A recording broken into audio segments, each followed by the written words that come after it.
নমস্কার বন্ধুরা, জবাবদি শেয়ারের পক্ষ থেকে তোমাদের সকলকে জানাই স্বাগত। তো বন্ধুরা দেখো, তোমাদের সাথে কথা বলছি আজকে নতুন একটি নোটিফিকেশন নিয়ে। তো এখানে তোমাদের বিএসকে এর মতো পোস্টে নিয়োগ করা হচ্ছে।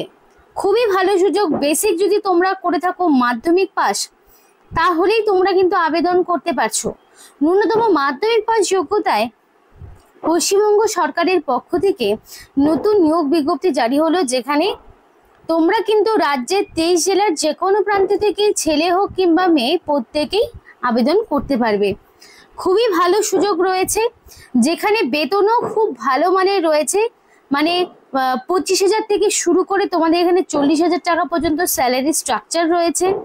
তো বেতন কাঠামো খুব ভালো রয়েছে এবং এখানে অ্যাপ্লিকেশন করতে তোমাদের দিতে হবে না কোনো রকমের অ্যাপ্লিকেশন ফিজ। তো এইরকম একটা সুযোগ কিন্তু বারবার পাবে না, যেখানে তোমাদের কোনো রকমের রিটেন টেস্ট দিতে হচ্ছে না, ডাইরেক্ট ওয়াক ইন ইন্টারভিউ দিয়েই তুমি এখানে নিযুক্ত হতে পারছো। তো সেই বিষয়েই A to Z আলোচনা তোমাদের সাথে করব, তোমাদের সাথে সম্পূর্ণ আলোচনা শেয়ার করব। কিন্তু ডিটেলস বলার আগে তোমাদের প্রত্যেকের কাছে আমি একটাই রিকোয়েস্ট জানাবো, যে যারা এখনো আমাদের এই চ্যানেলটিকে সাবস্ক্রাইব করোনি তারা ঝটপট চ্যানেলটিকে সাবস্ক্রাইব করে পাশে থাকা বেল আইকনটি ক্লিক করে দিও, যাতে করে পরবর্তী সমস্ত ইনফরমেশন পেয়ে যেতে পারো। তো চলো বন্ধুরা, দেরি না করে এবার অফিসিয়াল নোটিশ নিয়ে ডাইরেক্ট বিস্তারিত আলোচনা তোমাদের সাথে শুরু করব। তো এখানে যে অ্যাপ্লিকেশনটা হচ্ছে, সেই অ্যাপ্লিকেশনটা হবে অফলাইনে। তো সেই অফলাইন অ্যাপ্লিকেশন হওয়ার জন্য তোমাদের কিন্তু অ্যাপ্লিকেশন জমা দেওয়ার লাস্ট ডেট থাকছে নভেম্বরের 12 তারিখ। অর্থাৎ 12ই নভেম্বরের মধ্যে তোমাকে কমপ্লিটলি অ্যাপ্লিকেশন সাবমিট করতে হবে। মানে 12ই নভেম্বর হচ্ছে অ্যাপ্লিকেশন জমা দেওয়ার লাস্ট ডেট, এবং 29 তারিখ থেকে 12 তারিখের মধ্যে তোমাকে কমপ্লিট অ্যাপ্লিকেশন সাবমিট করতে হবে। যেহেতু অফলাইন অ্যাপ্লিকেশন, সুতরাং তোমরা কিন্তু কোনো রকমের এডিট উইন্ডো পাবে না। অর্থাৎ যদি অ্যাপ্লিকেশন করতে কোনো রকম ভুল ত্রুটি কিছু ঘটে থাকে, তোমরা কিন্তু কারেকশনের কোনো রকমের স্কোপ পাবে না। তাই যখন তোমরা অ্যাপ্লিকেশনটা করতে চাইছো, তখন কিন্তু ভালোভাবে নির্ভুল তথ্য দিয়েই অ্যাপ্লিকেশনটা করবে। তো অ্যাপ্লিকেশন করতে গেলে একটি অ্যাপ্লিকেশন ফর্ম রয়েছে, যেই ফর্মটা তোমরা কিন্তু অফিসিয়াল ওয়েবসাইটেই পেয়ে যাবে। এই অফিসিয়াল ওয়েবসাইটে নোটিফিকেশন এবং অ্যাপ্লিকেশন ফর্ম সবটাই থাকবে। তো ফর্মটা কিভাবে পূরণ করছি সেটা একবার দেখো, যাতে করে তোমরাও করতে পারো এবং কোনো রকম ভুল ত্রুটি কিছু না ঘটে। তাহলে name in full block letter, অর্থাৎ ক্যাপিটাল লেটারে তোমার নাম দিতে হবে। নামের ক্ষেত্রে কোনো রকম ভুল ত্রুটি কিছু হওয়া যাবে না। এবং এখানে ফাদার্স নেম বা হাজবেন্ডের নাম, তো এখানে তোমাদের বর্তমানে যিনি গার্জেন রয়েছেন তার নাম তোমাকে দিতে হবে। সেটা তোমার বাবা হতে পারে, কারোর হাজবেন্ড হতে পারে, তো তার নাম তাকে দিতে হবে। ডেট অফ বার্থ, এবং সেই ডেট অফ বার্থটা 1/1/2025, অর্থাৎ 1 জানুয়ারি অনুযায়ী তোমার ডেট অফ বার্থ, মানে তোমার বয়সটাকে ক্যালকুলেট করা হবে। 1 জানুয়ারি 2025 অনুযায়ী তোমাদের বয়সটাকে হিসাব করা হবে। তারপর তোমাদের প্রেজেন্ট অ্যাড্রেস, তো সেক্ষেত্রে ভিলেজ মানে তোমার গ্রামের নাম বা ওয়ার্ডের নাম হতে পারে। মানে যারা পঞ্চায়েত থেকে তারা গ্রামের নাম, যারা টাউন থেকে তারা কিন্তু তাদের হচ্ছে ওয়ার্ডের নাম্বার দিতে হবে। তারপরে তোমাদের post office, police station, block অথবা মিউনিসিপ্যালিটির যেটা থেকে বিলং করো অবশ্যই সেটার নাম তাদেরকে দিতে হবে।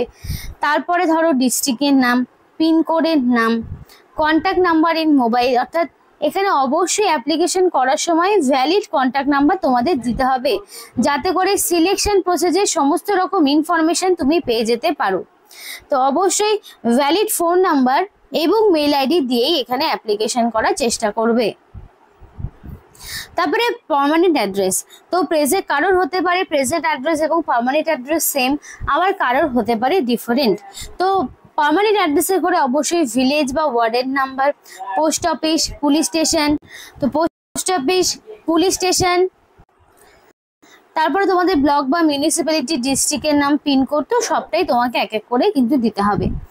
এবার দেখো এডুকেশনাল কোয়ালিফিকেশন, তো এখানে educational qualification first of all তোমাদের দিতে হচ্ছে মাধ্যমিক পাশের ইনফরমেশন। তো মাধ্যমিক কোন বোর্ডের আন্ডারে পাস করেছো, কত সালে পাস করেছো, টোটাল মার্কস কত ছিল, মার্কস কত পেয়েছো, পার্সেন্টেজ কি দাঁড়ালো, সবটা দিতে হবে। তারপরে উচ্চ মাধ্যমিকের ইনফরমেশন এক এক করে সমস্তটা দিতে হবে। তারপরে গ্র্যাজুয়েশন যদি কেউ দিতে চায় দিতে পারো, যদি না চাও না দিলেও কোনো রকম সমস্যা নেই। এবার তোমাকে এসসি এসটি ওবিসির সার্টিফিকেট গুলো অ্যাটাচ করতে হবে, যদি কারো কাস্ট সার্টিফিকেট থেকে থাকে। আর যদি না থাকে তাহলে তো দিতে হবে না, তাহলে যারা জেনারেল তাদের তো দিতে হচ্ছে না। আর যদি থেকে থাকে তাহলে তোমাকে টিক করতে হবে এবং অবশ্যই সার্টিফিকেট অ্যাটাচ করতে হবে। আর যদি কাজের অভিজ্ঞতা থাকে, এবার থাকতে হবে সেরকমটা কিন্তু কোনো ব্যাপার নেই, যদি থাকে তাহলে প্রপার এক্সপিরিয়েন্সের সার্টিফিকেট তোমাকে অ্যাটাচ করতে হবে। আর যদি না থাকে তাহলে কিন্তু তোমাদের আর সেগুলো দিতে হচ্ছে না। এবার ডকুমেন্টস কি কি দিতে হবে দেখে নাও। এজ প্রুফ দিতে হবে, এজ প্রুফ অবশ্যই দিতে হচ্ছে। এজ প্রুফ হিসেবে তুমি চাইলে মাধ্যমিক বা তার সমতুল্য পরীক্ষার যে অ্যাডমিট হয় সেটা তুমি চাইলে দিতে পারো বর্তমানে যেটা রয়েছে। তারপরে ধরো তোমাদের এখানে proof of permanent residential address, মানে তোমাদের রেসিডেন্স হিসাবে তোমরা চাইলে আধার কার্ড, ভোটার আইডি, তারপর তোমাদের রেশন কার্ডের মধ্যে যে কোনো একটি রেসিডেন্সিয়াল প্রুফ হিসাবে দিতে পারো, কিংবা তোমরা ব্লক অফিস থেকে বা মিউনিসিপ্যালিটি থেকে পার্মানেন্ট রেসিডেন্সিয়াল সার্টিফিকেটও তুলে আনতে পারো। কাস্ট সার্টিফিকেট যেহেতু ম্যান্ডেটরি নয়, তো তোমাদের যদি কাস্ট থেকে থাকে অবশ্যই দেবে, না থাকলে দেওয়ার প্রয়োজন হচ্ছে না। এবার এডুকেশনাল কোয়ালিফিকেশন, এবার এডুকেশনাল কোয়ালিফিকেশন এবারে কি কি থাকবে? মাধ্যমিকের অ্যাডমিট থাকবে, মার্কশিট থাকবে, সার্টিফিকেট থাকবে। তেমনি উচ্চ মাধ্যমিকের অ্যাডমিট থাকবে, মার্কশিট থাকবে, সার্টিফিকেট থাকবে। গ্র্যাজুয়েশনের ক্ষেত্রেও তাই, অ্যাডমিট, মার্কশিট, সার্টিফিকেট, ওভারঅল সমস্ত রকম ইনফরমেশনগুলো থাকবে। ভোটার আইডি, আধার কার্ড, ভোটার কার্ড তো দিতেই হচ্ছে, সেগুলো দেবে। এবং 3 পাসপোর্ট সাইজের ফটো সেলফ অ্যাটাস্টেড, মানে তোমাদের এখানে 3টে সেলফ অ্যাটাস্টেড ফটোকপি অ্যাপ্লিকেশন ফরম্যাটের সাথে দিতে হবে। তারপরে তোমাদের এখানে ডেট থাকছে, প্লেস থাকছে, এবং এখানে ফুল সিগনেচার করতে হবে। প্রত্যেকটি ক্যান্ডিডেটকে ফুল সিগনেচার করতে হবে।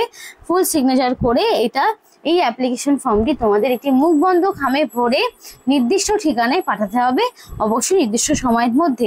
এবং এখানে যে ডকুমেন্টসগুলো দেখলে সেগুলো সবটাই সেলফ অ্যাটাস্টেড করবে, মানে প্রত্যেকটি ডকুমেন্টস জেরক্স করবে। জেরক্সের পর নিচের দিকে অবশ্যই রানিং হ্যান্ডরাইটিংয়ে ফুল সিগনেচার করবে।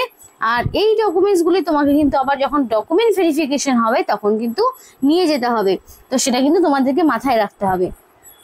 তো এবার টোটাল 3 ধরনের পোস্ট রয়েছে, তার মধ্যে দেখো একটি পোস্ট রয়েছে তোমাদের গ্র্যাজুয়েশনের, মানে সেটা তুমি সায়েন্স হতে পারে, কমার্স হতে পারে, আর্টস হতে পারে, যে কোনো ব্যাকগ্রাউন্ড থেকে মিনিমাম যদি তুমি গ্র্যাজুয়েট হয়ে থাকো এবং তোমার যদি বয়স 21 থেকে 40 বছরের মধ্যে হয়ে থাকে তাহলে তুমি অবশ্যই আবেদন করতে পারবে।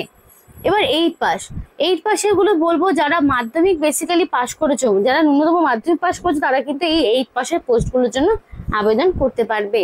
তার জন্য তোমার বয়সটা 21 থেকে 40 বছরের হতে হবে। এবং আরও একটি পোস্ট রয়েছে, সেক্ষেত্রেও তোমার কিন্তু 8 পাস রাখা হয়েছে, যেখানে 21 থেকে 40 বছর তোমাদের বয়সের লিমিট রাখা হয়েছে।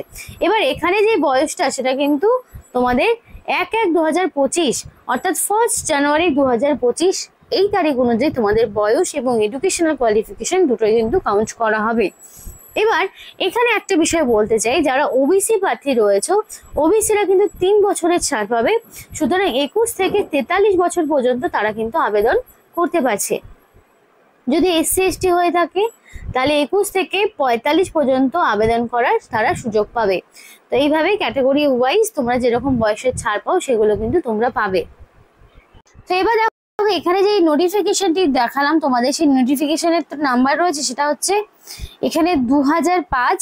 এখানে যে নোটিফিকেশনের নাম্বারটা দেখতে পাচ্ছ, এই নোটিফিকেশনের নাম্বার দিয়ে যদি তোমরা ক্রোমে সার্চ করো তাহলেও কিন্তু তোমরা সমস্ত ইনফরমেশনগুলো পেয়ে যাবে, মানে ক্রোম থেকেই সমস্ত ইনফরমেশনগুলো তোমরা কিন্তু পেয়ে যাবে। এবং নোটিফিকেশনটা 17/10/2025 নোটিফিকেশন আউট হয়েছে, মানে অক্টোবরের 17/10/2025 এই নোটিফিকেশন আউট হচ্ছে, একদম রিসেন্ট এবং নতুন একটি নোটিফিকেশন, যেটা নিয়ে তোমাদের সাথে কথা বললাম।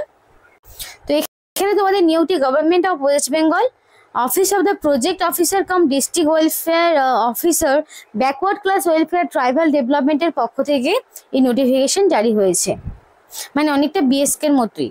তো এখানকার পোস্টগুলো হলো সুপারিনটেন্ডেন্ট বলে একটি পোস্ট রয়েছে যেখানে গ্র্যাজুয়েশন লাগছে, ক্লার্ক এবং হেল্পার বলে পোস্ট রয়েছে যেখানে তোমাদের মিনিমাম 8 পাস লাগছে।